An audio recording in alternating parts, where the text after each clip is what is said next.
21장 성경은 요한복음 21장 15절로 17절까지 보겠습니다.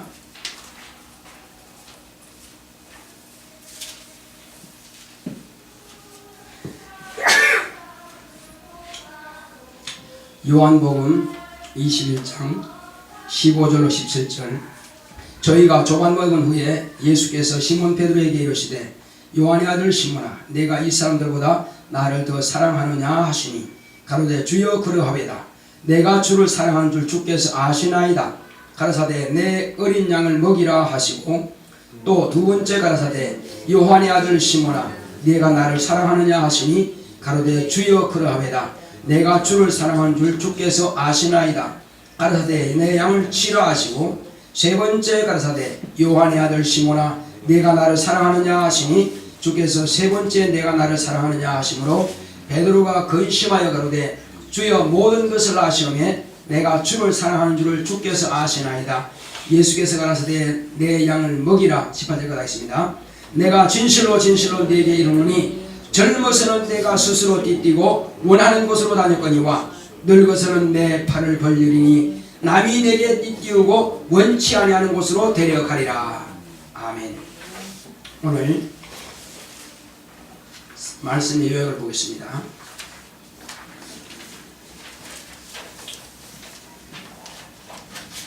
교회를 사랑하자. 시작. 하나님은 교회를 사랑하신다. 그가 아들을 통해 교회를 세우시고 양육하신다. 창세전에 예수 안에서 예정하신 대로 자녀로 삼으셨다. 아담의 가정을 통하여 신령한 자녀를 얻게 하셨고 세상이 타락하여 물로 심판하실 때 노아의 가정으로 방주를 짓게 하여 거룩히 구별하여 구원하셨다. 셈의 후손 중에 아브라함을 택하셨고 그의 자손 중에 야곱을 택하여 이름을 이스라엘이라 칭하여 그 자손을 애굽에서 400년 동안 한 민족으로 성장하게 하셨고 때가 이르러 모세를 택하여 이스라엘을 출애굽하여 광야로 이끌어내시고 그들에게 율법을 반포하시고 성막을 만들어 하나님을 섬기는 법을 가르쳐 40년간 광야에서 연단하시고 광야 교회를 통해 하나님은 이스라엘의 왕이 되시고 그들은 하나님의 백성이 됨을 알게 하셨다. 하나님께서 다윗의 자손으로 오신 하나님의 아들 예수 그리스도를 통해 음부의 권세가 이기지 못하는 신약교회를 세우셨다. 예수 그리스도의 피로 세우시고 성령으로 양육하시는 교회임을 알게 하셨고 또한 제자들의 순교로서 교회가 견고하게 세워질 것을 명하셨다. 신약교회는 온 천하에 다니며 복음을 전파하여 예수의 고난의 죽음과 부활로 인류권을 증거하고 제자를 삼아 가르쳐 지키게 하는 것이 사명이다. 교회는 예수 그리스도께서 불러 모아 택하신 무리요 성령을 모신 성전된 성도들의 모임이다. 교회는 성령이 기름 부어 세운 족을 통해 치게 하셨다. 선한 목자는 양을 위해 목숨을 버리지만 삭구는 제 양이 아니므로 이리 가면 달아난다. 교회를 사랑하는 것은 주님의 몸을 사랑하는 것이다. 내 영혼아 교회를 사랑하자. 하나님께서는 교회를 사랑하십니다. 자, 우리 하나님은 교회를 사랑하신다. 세 번 합시다. 시작. 하나님은 교회를 사랑하신다. 하나님은 교회를 사랑하신다. 하나님은 교회를 사랑하신다. 하나님께서 아들을 통해서 교회를 세우시고 양육하십니다. 자, 그러면 하나님의 아들이 오시기 전에는 이 땅에 교회가 없었나요? 있었을까요? 없었을까요? 교회라고 하는 것은 유형의 교회가 있고 구형의 교회가 있습니다. 또 교회는 구약 교회가 있고 신약 교회가 있습니다. 그래서 누가 예수님 전에는 교회 없었나요? 물으면 없었죠. 이렇게만 아닙니다. 있었습니다. 그래서 그러면 왜 교회가 필요하냐 하는 것입니다. 적어도 교회의 기능은 우리가 알고 있어야 됩니다. 교회라고 하는 것은 본래 목적은 첫 번째는 하나님의 의를 나타내기 위해서 교회가 필요한 것입니다. 두 번째는 하나님 하나님의 자녀를 얻기 위해서 교회가 필요한 것입니다. 가정이 왜 필요합니까? 그건 자녀를 얻기 위해서 가정이 필요한 것입니다. 자녀가 생산할 필요 없으면 혼자 살면 돼요.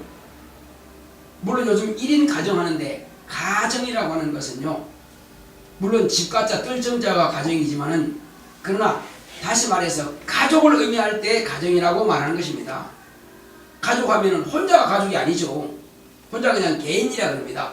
가족 하면은 적어도 남녀가 하나가 되어서 두 사람이서 한 가정을 이루고, 그 가정을 통해서는 자녀가 생산되어야 비로소 가정의 본래 목적이 이루어지는 것입니다.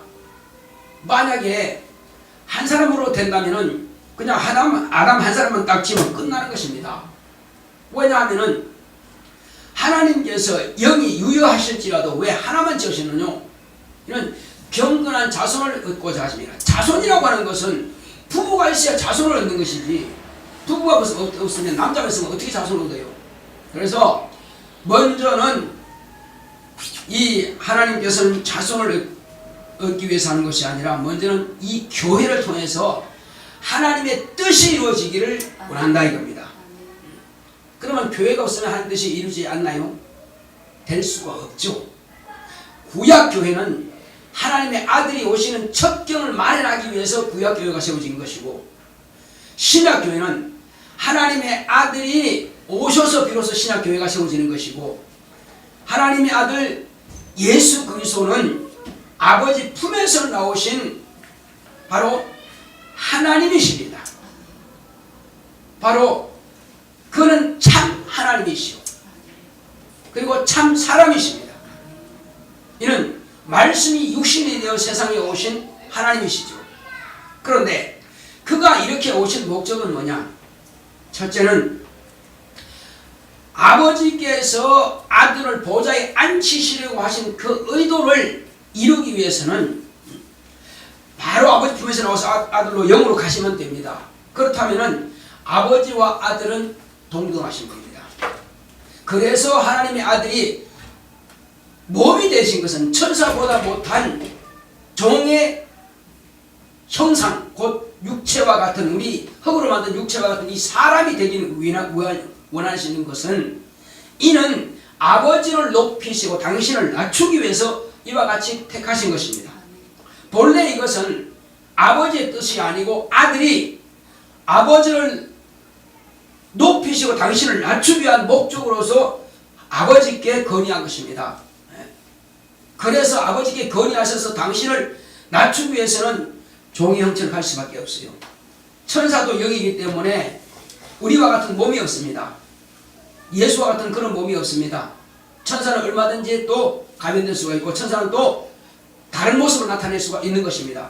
바람으로 나타낼 수 있죠. 불꽃으로 나타낼 수 있죠. 사람으로 모습으로 나타낼 수 있고, 독수리나 사자나 또 그런 모습으로도 나타낼 수 있습니다. 얼마든지 바꿀 수 있어요. 그러나 하나님은 삼위가 일체라고 하시는 것은, 정신 차려 졸지 말고, 삼위가 일체라고 하는 것은 하나님은 아버지 본질과 아들 형상과 성령 본영으로서 삼위가 일체가 되시는 분이십니다. 오직 하나님만이 이와 같이 삼위가 일체로 계시는 것입니다. 다른 어떤 신들도 이런 것은 없습니다. 인간도 육체를 벗어버립니다. 벗어버리면 이제 그 용이 몸이 되는 거죠. 자, 그리고 우리는 다른 영과 다른 형상이 따로 있는 것이 아니라 영 자체가 형상과 몸이 되는 것입니다. 그러나 하나님은 본질이신 아버지와 형상으로, 본체 형상이신 아들과 본영이신 성령으로 삼위가 일체로서 영원하신 것입니다. 그래서 다른 영적 존재와는 다르다는 것입니다. 천사도 다르고 인간과도 다른 것입니다.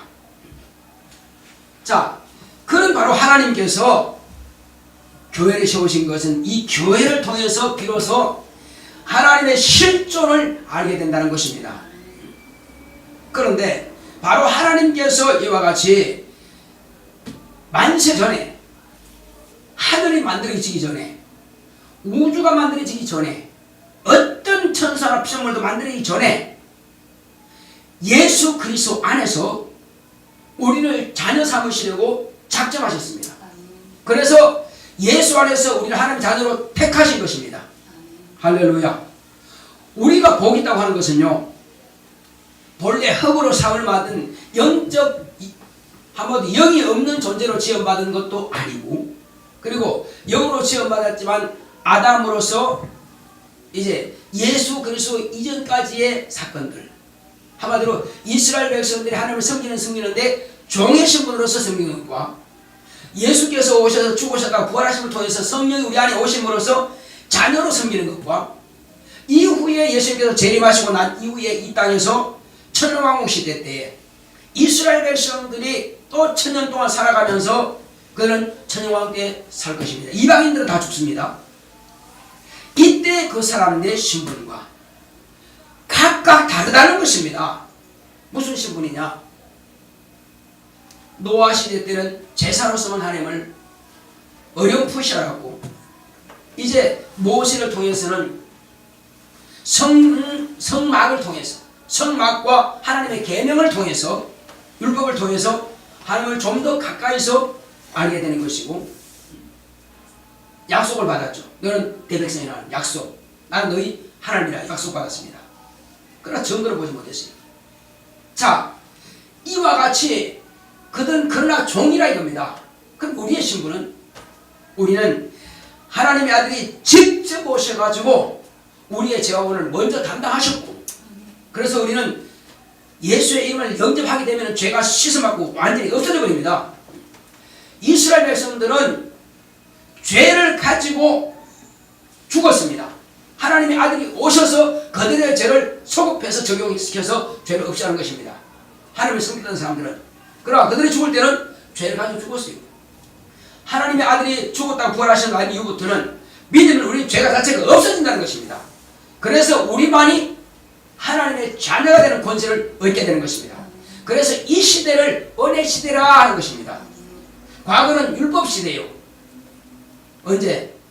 출애굽부터 시작해서 예수님 전까지가 곧 율법 시대입니다. 그런데 그만 출애굽 이전까지는 아직 약속이 없었기 때문에 그냥 제사를 통해서만 아는 제사 시대라 그럽니다. 아브라함도 마찬가지고, 노아도 마찬가지고, 어디 또 야곱도 마찬가지고요. 다 제사 시대입니다. 자, 그러면 우리 이후부터는 또 은혜가 없습니다. 지금 은혜 시대라고 하는 것은 하나님의 자녀가 될 수 있는 절호의 찬스에 우리는 그때 딱 난 사람들입니다. 우리 이후부터는, 주님께서 재림한 이후부터는 성령의 역사는 없어요. 그때는 누가 가르치느냐? 성령으로 가르치는 것이 아니라 성령 받은 성도가, 예수님은 만왕의 왕이시오, 우리는 그런 첫째 부활에 참여하는 사람들만, 그들이 공중혼인잔치 끝나고 나면 땅에 내려와서 천년 동안 왕노로 다니면서 그들을 제사장과 같이 또한 그렇게 가르치는 것입니다. 직접 가르치요. 그때는 우리 죽음이 없고 심판이 없는 것입니다. 오직 그들에게 예수는 어떤 분이라고 하는 것은 잘 가르쳐서 예수를 잘 믿을 수 있도록, 이후에 어떤 환난과 어떤 그런 고난이 왔을지라도 부인하지 않도록 가르쳐주는 것입니다. 근데 천년왕국이 딱 끝나면, 천년왕국 천년 동안은요, 죽음도 없고 고난도 없고 고통도 없고 귀신 역사도 없고 악령도 없고 마귀도 없습니다. 다 무중행에 딱 가두어놨습니다. 그러니까 평안하죠. 그래서 어린아이로 죽는 나이가 몇 살이냐? 아무리 일찍 죽어도 100세는 산다는 거예요. 어린아이 죽어도 100년 살고 죽는다는 것입니다. 그러니까 보통 천년 가는데, 그런데 천년왕국 사람들이, 야, 우리 천년왕국 가면 좋겠다, 편하고 얼마나 좋을까. 자, 그런데 그 사람들이 천년왕국 끝나기 직전에 바로 어떤 사건이 있느냐? 엄청난 환란이 옵니다. 마귀가 무중에서 확 풀려나고요, 악령들이 다 풀려나오고 귀신들이 다 풀려납니다. 그러니 천년 동안 살아있던 그 사람들 갖다가 막 시험하는 거예요. 죽입니다. 엄청난 고통을 막 가하죠. 지금 우리가 왜 이렇게 시험당하고 고통스럽고 아프고 힘드느냐 이겁니다. 왜 실패하고 왜 자살을 낙심하느냐? 전부 마귀의 장난입니다. 이게요. 악령들의 방해입니다. 귀신들의 방해입니다. 미혹령들의 방해입니다. 이놈들이 한꺼번에 왕창 풀려나가지고 천년왕국 때에 죽으시죠. 천년왕국 때에 풀려났던 그들을 다 시험한다니까요. 엄청난 시험한다고요. 그러니까 천년왕국 때 사람들을 부러워할 이유가 전혀 없습니다. 우리는 평생에 살면서 시험과 환난과 어려움을 다 겪으면서 하나님의 자녀로 연단을 받아가는 과정에 있어요. 근데 그들은 순식간에 그런 연단 받으니까 그거 이기기 힘듭니다. 자, 부잣집 사람이요, 약도 마음대로 먹을 수 있고 돈도 마음대로 쓰고 병원도 마음대로 할 수 있는 그 사람들이 갑자기 가난해지고 그냥 병원도 받고 그러면 못 살아요. 돈이 없어서 못 산다니까요. 그런 남들한테 막 찌들린다고 욕먹고 이렇게 하면 못 견딘다니까요. 그런데 어렸을 때부터 한마디로 땅 한 평 없이 그냥 남의 농사 지어주고 그냥 있는 고난 없는 고난 다 겪은 사람들은 살아갈 맷집이 생겼어요. 그래서 이런 병도 겪어보고 저런 병도 겪어보고 막 별의별 병 다 겪고 이렇게 하는 사람들은 병 들어도 별 걱정 안 합니다. 어차피 그렇게 살아왔기 때문에. 돈 없어도 별거 걱정 안 해요. 어차피 가난하게 살았기 때문에. 그런 것처럼 우리의 삶이라고 하는 것은 일평생 시험의 연속입니다. 여기서 이긴 자만이 총 들어가고 이긴 자만이 낙원에 들어가는 것입니다. 그러니까 우리는 장기간 동안에 이런 시험을 겪고 다 연단받아가지고 하나님 자녀로 가지만은 그들은 갑자기 당하는 고난이기 때문에 부인하는 사람이 많을 것입니다. 그런데 다만 그 중에서도 확실하게 있는 힘을 다해서 잘 가르쳐 놓으면 그 사람들은 아마 죽으면 죽으려 하고 부인하지 않을 수 있을 것입니다. 그러니까 이런 심판은 누구에게나 다 오는 것이고 이런 연단은 반드시 온다는 것입니다. 그러면 율법시대 사람들은 연단이 있었을까요? 없었을까요? 그들도 히브리서 11장에 보게 되면은 그 믿음이 성령을 모시지 않은 믿음이라도 대단합니다. 목에 칼로 잘리기도 하고 십자가 달려 죽기도 하고 온 사지가 막 말을 양쪽에 끌고 찢기도 하고 불태워 죽이기도 하고 돌에 맞아 죽기도 하고 이런 많은 고난들이 있었지만 그러나 그때는 여호와 하나님을 섬겼죠. 그들은 결코 부인하지 않고 끝까지 목숨 걸고 자기의 신앙을 지켰습니다. 성경에 나오잖아요. 자, 우리는 이렇게 하여서 그들의 믿음의 터 위에 비로소 마지막 선지자 침례 요한이 와서 요단강에서 침례를 줄 때에 하나님의 아들이 오신 것입니다. 30년 동안 저 나사렛에서 자라나시고 그리고 침례받고 올라오시니까 성령을 모셨죠.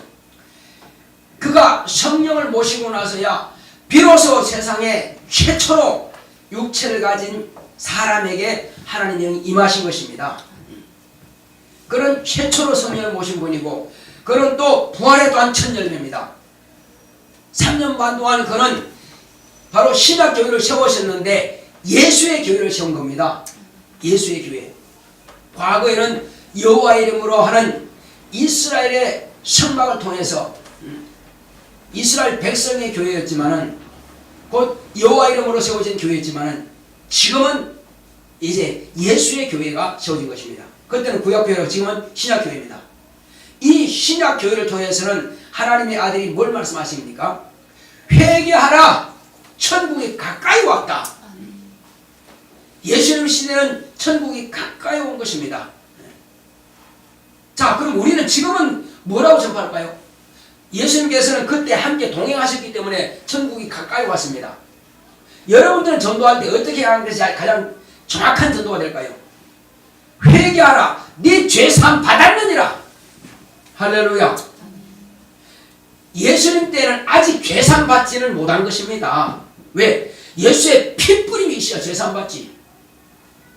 그래서 예수님께서는 회개하라, 천국이 가까이면 천국이 누구죠? 예수님이 천국입니다. 지금 천국이 가까이 왔다 이거예요. 그래서 예수님도 회개하라, 천국이 가까이 왔다고, 제자들도 회개하라, 천국이 가까이 왔다 하고, 아직 천국이 내 안에 이루어지지는 않았어요. 지금 예수님은 밖에 계시고 손잡을 수 있고 만질 수 있습니다. 그러니까 예수를 귀로 들을 수 있고 눈으로 볼 수 있고 손으로 만질 수 있습니다. 천국을 할 수 있어요. 가까이 와 있습니다. 그렇지만 내가 천국을 더 가까이 할 수는 있으나 내가 완전히 들어갈 수 없고 그 천국이 내 안에 들어올 수는 없다 이거죠. 내 안에서 이루어지지는 못했다는 것입니다. 만약에 제자들이 시몬 베드로가요 천국이 자기 안에 이루어졌으면 두려워서 도망가고 부인했을까요? 못했을까요? 부인 못했습니다.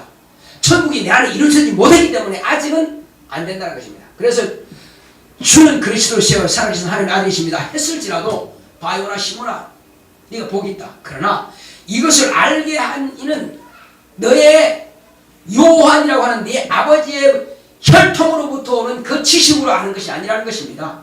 하늘에 계신 네 아버지께서 성령으로 너를 감화하셔서 감동하셔서 알게 하신다는 것입니다. 그러나 저 여러분들은 감화 감동받은 정도가 아니죠. 내 안에 천국이 이루어진 것입니다. 이것은 경험으로 한다 이겁니다. 그들이 아는 것은 눈으로 보고 귀로 듣는 것으로 감동받은 것은 알지만 우리는 이제 내 안에 와 있기 때문에 자 여자친구를 지금 남자친구를 사귀는 것하고 결혼하고 같아요 달라요. 사귀는 것은 눈으로 보고 귀로 듣고 손으로 만지는 것 정도밖에 안 됩니다. 그러나 결혼이라고 하는 것은 하나가 된 것입니다. 결혼은 한 몸이 되는 거예요. 그래서 자 남자가 그 부모를 떠나 아내와 합하여 한 몸을 이룰지니라. 하나가 돼야 비로소 확실하게 아는 것입니다. 그걸 경험했다고 하는 것입니다. 아무리 손잡고 왔다 갔다 한다고 해서 하나 된 건 아닙니다. 그래서 결혼하기 전 부부관계하고요 결혼하고 난 이후의 부부관계는 다릅니다. 결혼하게 딱 하게 되면 이제는 너도 내 것이고 나도 네 것이라 이거예요. 하나가 된 것입니다. 그러나 결혼하기 전에는 노력하죠. 하나가 되기 위해서 노력하는데 결혼 딱 하게 되면 이제 갈등이 시작됩니다. 왜 갈등이 시작될까요? 하나가 됐는데 이제 원수가 막 갈등을 또 일으키는 거죠. 그걸 잘해야 돼.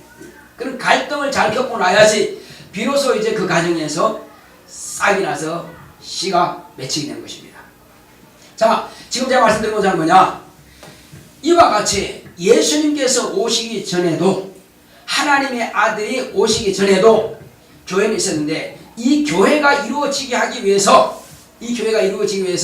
하나님께서는 인간을 만드셨고 인간 만드신 그 인간에 가다가 생기를 불어넣으셔서 영적 존재가 되게 하셨고 영적 존재가 된 아담은 이제 비로소 그 갈비뼈를 향해서 취하셔서 여자를 만드시고 여자를 통해서 자녀를 하는데 그 자녀는 비로소 신령한 자녀가 되는 것입니다. 할렐루야. 죄가 있고 없고 그걸 말씀하는 것이 아니에요. 신령한 자녀라고 하는 것은 영이 있는 자손을 말하는 것입니다. 신령하지 않다, 영이 없다는 것입니다. 그래서 신이 있나, 영이 있나 없나? 죄지만 영이 없습니까? 죄지도 영은 있죠. 영이 있으니까 죄라고 말하죠. 죄가 없는, 영이 없는 사람은 죄를 죄라고 말하지 않습니다.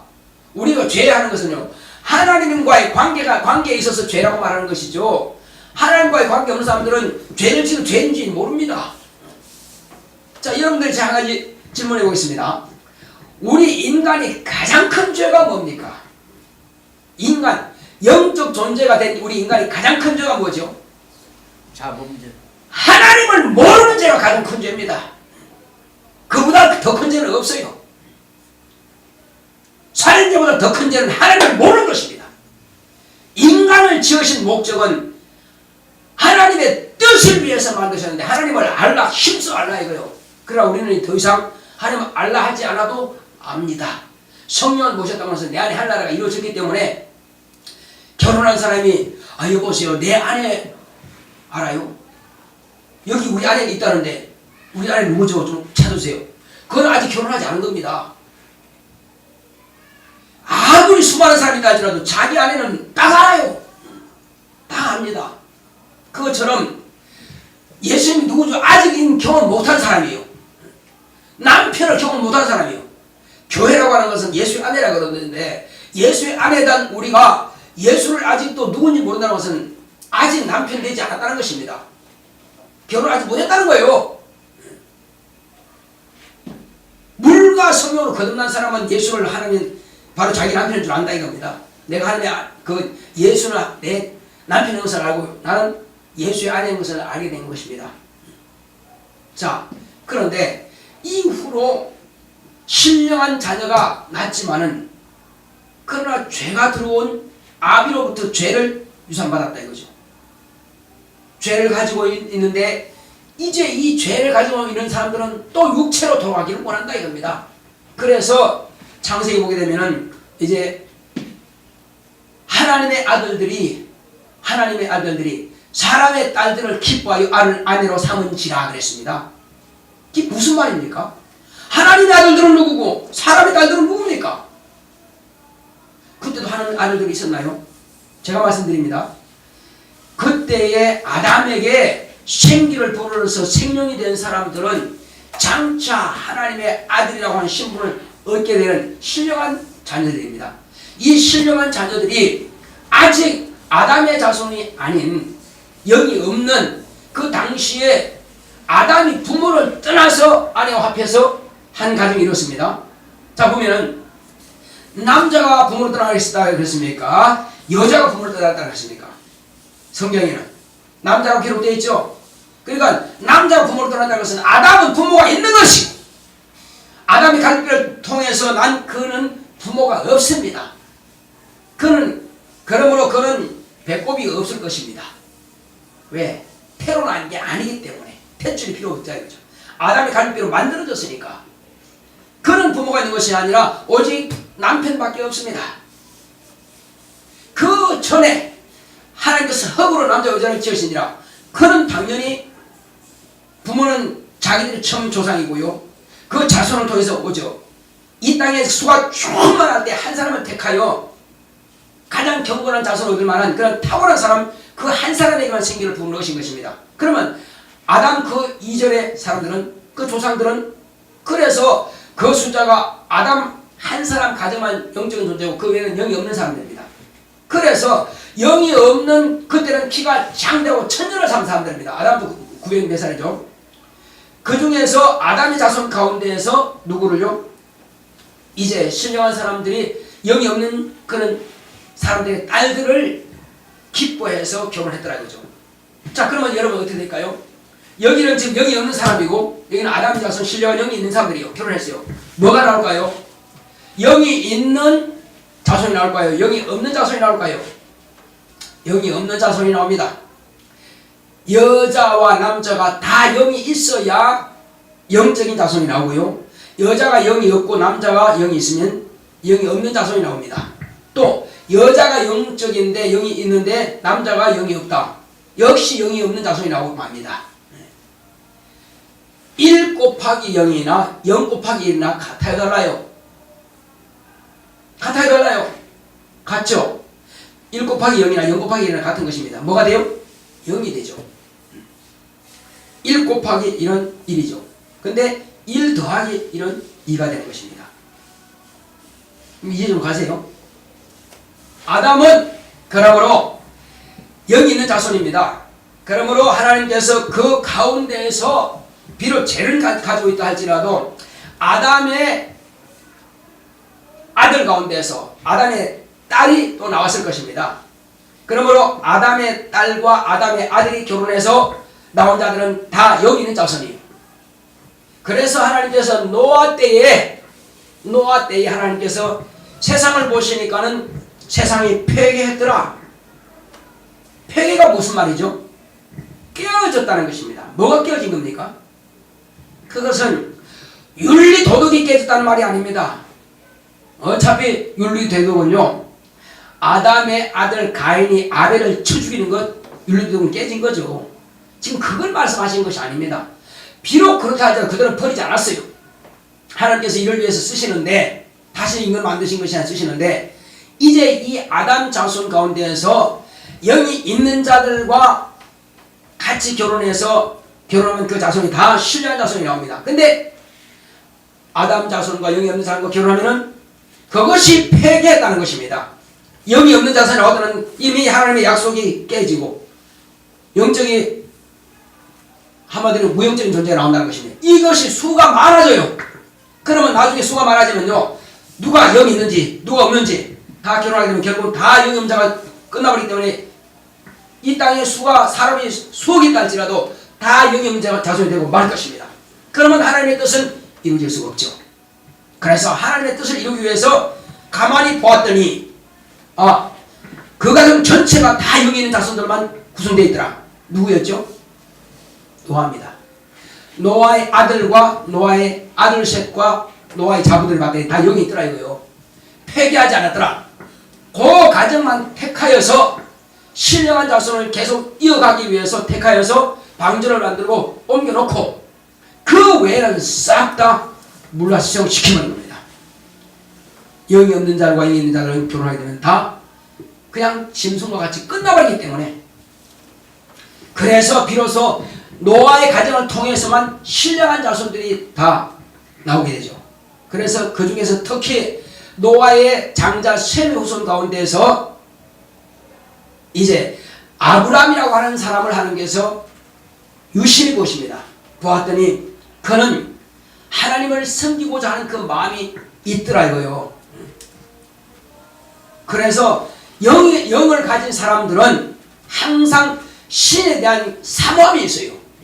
잘 알지는 못하지만 신에 대한 사모함이 있습니다. 죄가 들어왔기 때문에 우상을 섬기죠. 우상을 섬기는데 신에 대한 사모함이 있습니다.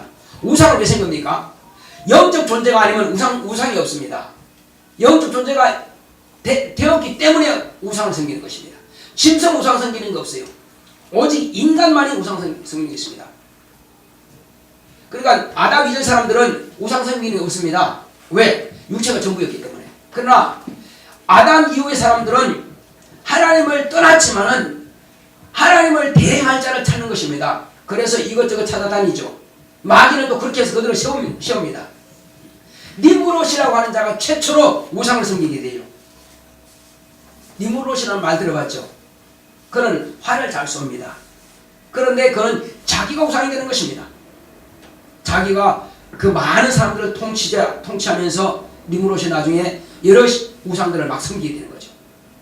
그것을 피해서 온 사람들이 여기 대한민국까지 오게 되는 것입니다. 우리나라 조상이 셈의 후손으로서 이 땅에 오게 되죠. 자, 그런데 제가 창세기 처음 강의할 때 그것을 계속 몇 주간 강의했습니다. 자, 그런데 하나님께서는 우리에게 이제 아들을 통해서 이 땅에 하나님의 자녀를 삼기 위해서는 먼저 믿음이 필요했다는 겁니다.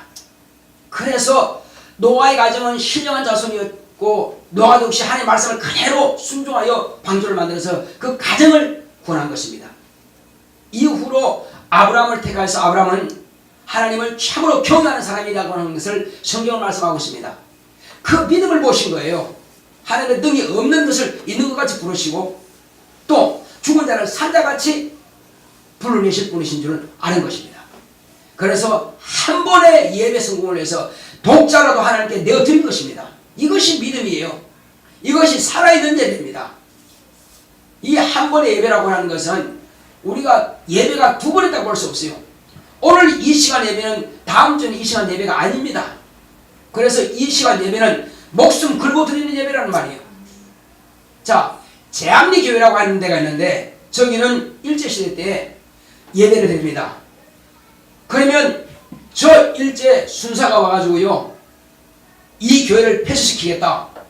그래도 목사님 설교하고 그래도 장로님들 앞에서 기도하고 그래도 예배드리고 있습니다. 끝까지 찬송하면서 또 설교하고 기도합니다. 그래서 이놈들 때문에 이 전체를 우리가 복종 못 시키겠다. 그래서 예배드리는 데가 문을 갖다가 닫아버리고 나무를 갖다가 못질하고 그 다음에 그 교회에다가 석유를 뿌려가지고 불질러 버렸습니다. 살기 위해서 어떤 사람들은 교회 창에 매달려 있습니다. 근데 다 탄곳이요. 그런데 사모님과 목사님은 그대로 강단에 엎드려서 그냥 그대로 탄곳입니다. 강단에 엎드려서 그냥 탄곳 사람과 창에 매달린 사람과 신분이 다르겠죠. 죽으면 죽으리 하고 아예 그냥 하나님께 완전히 엎드리고 자신을 포기해버린 사람은, 하나님께 맡겨버린 사람은 살고자 그냥 그렇게 애원하고 창에 매달리지 않습니다. 그러나 목숨을 건지려고 한 사람들은 창에 매달리겠죠.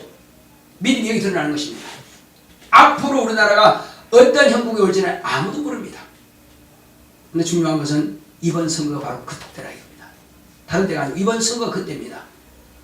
여기서 좌측으로 기울어지게 되면은 이거는 심각한 때가 오는 것이고, 우측으로 기울어지게 되면은 다시 기회가 오는 것이고, 참 두렵지만은 생각하고 싶지 않지만은 그러나 그때는 지금 바로 이때가 된 것입니다.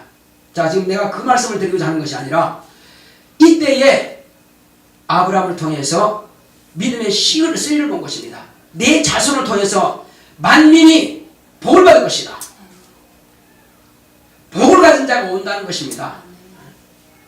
그리고 대적의 문을 얻을 것이다. 약속하신 것입니다. 그래서 이삭의 씨로 말미암아서 예수 그리스도가 오는 길이 예비되었고, 바로 이삭의 아들 야곱을 통해서 비로소 12조상이 생겼고, 12조상은 애굽에 내려가서 400년 동안 종살이하면서 큰 한 민족이 한 나라가 된 것입니다. 70명이 내려가서 약 100만이나 되는 수가 됐습니다. 그렇게 해서 그들에게 비로소 하나님께서는 당신을 공개하기 시작합니다. 야곱이 하나님 이름을 물었습니다. 당신의 이름이 뭡니까? 나에게 구하소서. 네가 어찌하여 나의 이름을 묻느냐? 말씀하지 않았습니다. 그런데 출애굽 때에 모세가 물었습니다. 자, 하나님, 만약에 내 백성에게 가서 하나님 이름이 뭐다냐 물은다면은, 또 바로에게 가서 하나님 이름이 뭐다냐 물은다면은 내가 대답할 말이 있어야 되지 않겠습니까? 그때야 비로소 모세에게 최초로 여호와라 하라. 그래서 하나님은 모세에게 당신의 이름을 공개하신 것입니다. 그리고 모세를 통해서 시내산에서 율례와 법도를 명령하신 것입니다. 율례와 법도를 통해서 하나님의 백성과 곧 하나님의 왕과의 관계가 이루어진 것입니다. 나는 하나님이 되고 너희는 내 백성이 되리라 하신 것이 이루어지기 시작한 겁니다. 한 가정을 택해서 이제 백성과 왕의 관계가 이루어지는 것, 성립되는 것입니다. 그래서 이것을 온전케 하기 위해서 하나님께서는 교회를 세우신 것입니다. 모세를 통해서 성막을 지어라, 하나님을 이렇게 섬겨라 하고 짐승을 잡는 예표를 말씀하신 것입니다. 하나님께 봉사하는 떡상을 차리는 것과 그 다음에 너의 영혼 가운데 성령으로 불을 밝힐 것이다 하는 예표로서 등잔불을 말씀하신 것이고, 너희는 나에게 기도하라, 이 기도를 예표로 하기 위해서 이제 향을 예비하신 것입니다. 이것은 다 비유입니다. 오늘날에는 향이 필요 없는 것이 아버지와 아들의 관계는 기도로서 대화로서 이루어지는 것이고, 봉사는 우리가 몸으로서 교회를 섬기는 것이 떡상이 필요 없죠. 우리는 봉사하는 거니까. 할렐루야. 자, 그리고 우리는 이제 밝히 촛불로서 우리의 얼굴을 보는 것이 아니라 내 영혼을, 바로 하나님께서는 내 영혼을 나에게 등불로 삼으시는 것입니다. 그래서 나를 누구보다도 등불인 나 영혼이 잘 알게 되는 것입니다. 그래서 바로 사람의 영혼은 여호와의 등불이라는 것입니다. 그리고 등불보다도 더 밝은 빛은 성령께서 내 영혼에 임하신 것입니다. 성령으로 말미암아서 나의 모든 것들을 함께 직구한다는 것입니다. 그래서 이것은 새 방언으로만 가능한 것입니다. 영혼의 상태는 육체가 말하지 알 수 없습니다. 그래서 방언을 통해서 하나님께 내 영혼의 상태를 다 직구하는 것입니다. 이것이 바로 촛불. 이것은 등잔불은 육체만 보지만, 그러니까 성전 안에 보지만, 우리는 나 영혼에 임하신 성령을 통해서 내 영혼을 밝게 하나님께서 보고 계신다는 것입니다. 이와 같이 구약교회는, 그 성령을 통해서 세워진 구약교회는 이스라엘 백성 육체와 하나님과의 관계를 정립하기 위해서 성막을 명하셨고, 또 이스라엘 백성들 관계에서 이제 이루어지는 것을 위해서는 규례를 통해서 규칙을 세우신 바로 이와 같이 율례인 것입니다. 이제 우리를 위해서는 하나님께서 이 모든 날 마지막에 세상 끝에 하나님께서 당신의 아들을 보내신 것입니다. 2000년 전이면 세상 끝입니다. 2000년 전에 오셔서 우리에게 당신의 아들을 통해서 성령을 부어주셨고, 성령으로 우리에게 밝히 말씀하신 것입니다. 밝히 말씀할 때 바로 내가 너에게 말한 것은 내 자유로 하는 것이 아니라 아버지께서 나에게 말씀하신다. 내가 이르고가 명할 것을 친히 명령하시니 나는 그의 명령 영생인 줄 아노라. 그러므로 예수님께서 우리에게 아버지를 보여주신 것입니다. 아버지를 나타내신 것입니다. 왜 아버지를 나타냈냐? 우리를 하나님의 자녀 삼으시기 위해서 아버지를 보여준 것입니다. 예. 그래서 우리가 하나님의 자녀라고 하는 것은 하나님 아버지는 살아계신다는 것을 예수를 통해서 보게 된 것입니다. 그래서 예수님께서는 당신의 몸으로서 신약 교회를 세우신 것입니다. 교회를 세우실 때에 수만 명 앞에서도 설교하시죠. 뭘 말씀하십니까? 하나님 아버지의 말씀을 하신 것입니다. 나는 하나님 아버지께서 보내셔서 왔다. 나는 너희를 위해서 피 흘릴 것이다. 살을 찢어줄 것이다. 나를 믿는 자는 그 안에 생명이 있고 나를 믿지 않는 자는 생명이 없느니라. 나를 먹고 마시는 자가 산다고 이렇게 말씀하신 것입니다. 그래서 나는 너희를 위해서 피 흘릴 것이라는 것을 그들에게 가르쳐 주신 것입니다. 그래서 예수님께서는 저 갈릴리 다니면서 제자를 부르셨고 모으셨고 택하셔서 하나님의 일을 맡기기 원하신 것입니다. 그 중에서 10분 가운데 하나는 예수를 파는 직임을 감당했고 그 11명은 여기에 요한복음 20장 곧 21장 18절에 말씀하신 것처럼 내가 너희를 위해서 죽는데 역시 내가 세운 너희도 나와 같이 죽어야 하리라. 교회를 위해서 죽어야 하리라. 바로 그 말씀하신 겁니다. 한번 18절 보겠습니다. 시작. 내가 진실로 진실로 네게 이르노니 젊어서는 내가 스스로 띠띠고 원하는 곳으로 다니거니와 늙어서는 내 팔을 벌리리니 남이 내게 띠띠우고 원치 아니하는 곳으로 데려가리라. 이게 무슨 말씀입니까? 이는 젊었다고 하는 것은 성령 받기 전에 말씀하시는 것이고 늙었다고 하는 것은 성령을 받고 철들었다는 것입니다. 하나님을 경험으로 안다는 것입니다. 성령 받은 사람은 성령의 이끌림을 받아서 네가 원치 않을지라도 이제 순교자의 길로 간다는 것입니다. 그래서 이게 무슨 말씀입니까? 예수님께서 하신 말씀은 사람이 이제 곧 하나님께서 나를 보내셨는데 나는 양을 치는데 아버지께서 내게 맡기신 양이라고 합니다. 곧 양을 치는데 나보다 앞서온 자는 강도요 도적이라고 했습니다. 왜? 그들은 양을 잡아 먹기 위해서.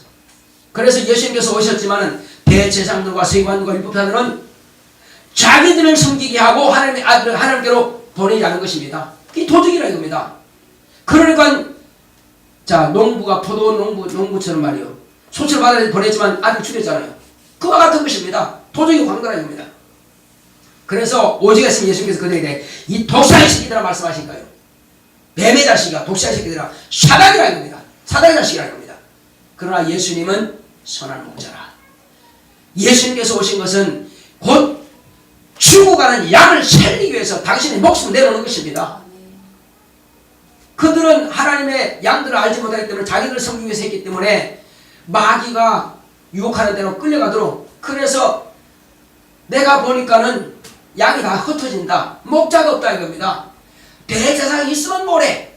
가르친 율법사가 있으면 뭐래. 랍비가 있으면 뭐래.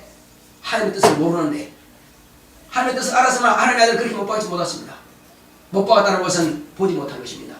하나님의 아들이 오셔서 직접 말씀하셔도 말씀을 들을 귀가 없어요. 보아도 보지 못하는 것입니다. 만져도 알지 못하는 것입니다. 자, 그래서 예수님께서는 나는 선한 목자라. 나는 양을 위해서 내 목숨을 버린다는 것입니다. 당신이 목숨을 버려서 양들을 구원하신 겁니다. 이 선한 목자 되시는 예수님께서는 목자장으로서 다시 오실 때까지 당신이 성령으로 기름 부어서 세운 종들이 있습니다.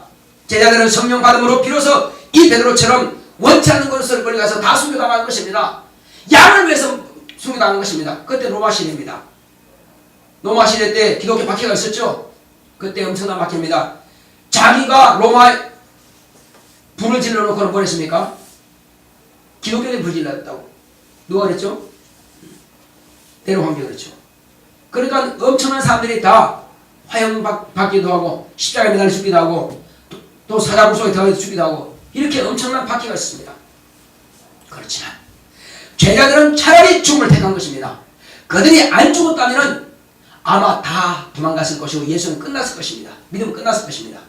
그들이 내가 화형당할지라도 사지가 찢겨질지라도 사지불수로 더할지라도 십자가에 죽을지라도 나는 이와 같이 죽어 주님이 살아계심을 증명하겠다는 것입니다. 그러니까 제자들도 차라리 죽음으로 가는 것입니다. 박해가 심하면 심할수록 점점 더 많은 승리자들이 나오는 것입니다. 이 피의 발자취가 아니고서는 신약교회가 세워줄 수 없는 것입니다. 다 성령받은 것입니다. 그러므로 신약교회라고 하는 것은 예수의 이름으로 불러서 모아서 택해서 예수의 제자 삼으시고 또 이와 같이 물과 성령으로 거듭난 자들의 모임이 오늘날 성령으로 세우신 신약교회가 되는 것입니다. 이 신약교회는 당신이 기름 부어 세운 종을 통해서 선한 목자와 같이 목숨을 다해서 말씀을 가르치고 목숨을 다해서 생명의 말씀, 예수는 너와 나의 죄를 대신해서 죽으셨다가 부활하셨다. 너도 이 믿음을 가지려면 영생의 부활을 이룰 것이다. 이 복을 가르치는 자가 선한 목자요. 이것을 가르치지 않고 그냥 한마디로 즐기기 위해서 개그맨들 초청하고 노래 잘하는 사람 초청하고 유명인들 초청하고 이렇게 해서 교회 부흥시키는 것은 교회가 이미 아닌 것입니다. 농협 창고에 쌀이 쌓이느냐 아니면 알곡이 쌓이느냐 아니면 쭉정이 겨만 쌓이느냐, 건물이 크면 사회수만 많으면 다 쭉정이면 무슨 가치가 있냐입니다. 우리는 쭉정이 돼서는 안 될 것입니다. 선한 목자의 입에서 나오는 선한 목자의 소리를 들어야 됩니다. 그런데 여러분 사꾼하면 나쁜 놈 이렇게 보죠. 사꾼은 나쁜 놈이 아니라 선한 목자는 양을 위해서 목숨 내놓고 양을 지키는 사람이 선한 목자고, 사꾼은 그 목자가 수가 많아가지고 양들 수가 많아가지고 다 감당이 못하고 다른 사람이 맡기는 것입니다. 오늘 일당 줄게, 한 달 월급 줄게, 1년 월급 줄게, 이 양 좀 쳐라 해서 치는데 그 사람들은 뭘 위해서 하는 겁니까? 일당 받기 위해서, 싹을 받기 위해서 양을 치는 것입니다. 근데 이리 와서요, 물려 죽든지 아니면 양을 뺏겼는지 둘 중에 하나요. 그러면 내가 일당 차라리 포기하고 말고 양 이런 거 차라리 물어내고 말지, 난 도망가는 것입니다. 이 사건인 것입니다. 사건은 돈벌이를 위해서 양을 치는 것이 바로 사건이라는 겁니다. 나쁘다 그 말이 아니라 뭐를 위해서요? 상을 받기 위해서 양을 치는 것이 그게 사건이요. 오늘날 교회는 많지만은 참으로 선한 목자가 많지 않다는 사실입니다. 성령으로 기름 부은 자, 확실하게 목숨을 걸고 목회하는 자만이 그런 선한 목자입니다. 그 외에는 다 사건이라는 겁니다. 교회가 적든 크든 상관이 없어요. 목적이 어디 있느냐? 너의 목적이 어디 있느냐? 너의 목적이 과연 목자랑 되시는 주님 오시는 그날만 바라보고 목회하고 있느냐? 아니면 오늘 하루 살기 위해서 네가 목회하고 있느냐? 사업적으로 하고 있느냐? 바로 그겁니다. 만약에 사업적으로 한다면 빨리 그만두고 그는 목회하지 말아야 됩니다. 자기도 죽고 다른 사람도 다 같이 죽이는 것입니다. 우리는 앞으로 이 나라가 어떻게 될지 모릅니다. 그러나 저와 여러분들은 어떤 위경이 처든지 간에 결코 예수를 팔아먹어서는 안 됩니다. 예수를 포기해서는 안 됩니다. 차라리 죽는 것을 택하시기 바랍니다. 저도 죽는 것을 택할 것입니다. 이렇게 해야 내 자손이 영으로 살 수가 있습니다. 우리가 포기한다면 자손도 포기하게 될 것입니다. 자손도 예수 포기하게 됐습니다. 차라리 죽음을 택하고 그들도 죽음을 택해서 영혼을 살릴 수 있는 길로 가는 것이 맞다는 것입니다. 이것이 선한 목자장 되시는 예수님께서 우리에게 명령하신 겁니다. 이것은 앞에서 설교하는 강의하는 목사만 그런 것이 아니라 여러분도 선한 일꾼이 되셔야 됩니다. 선한 일꾼이라고 해서 내가 봉사할 때요, 기분 나쁘면 안 하고 기분 좀 안 하고 그것이 아니라 목숨 걸고 내게 맡겼으면 이건 끝까지 목숨 거는 것입니다. 촬영 봉사든 안내 봉사든 식당 봉사든 또 가르치는 일이든 이 목숨 걸고 하는 거예요. 이것은 나에게 맡기신 주님의 일이니 목숨을 다할 때까지 이런 책임지는 것입니다. 이렇게 할 때 이것은 선한 일꾼인 것입니다. 할렐루야. 자, 내오나 목숨을 다해서 선한 일꾼 되자 시원합시다. 시작. 내오나 목숨 다해서 선한 일꾼 되자. 내오나 목숨 다해서 선한 일꾼 되자. 내오나 목숨 다해서 선한 일꾼 되자. 우리는 이와 같이 목숨을 다해서 선한 일꾼 됨으로써 마지막까지 우리는 주님의 일을 감당할 수 있도록 같이 하십니다.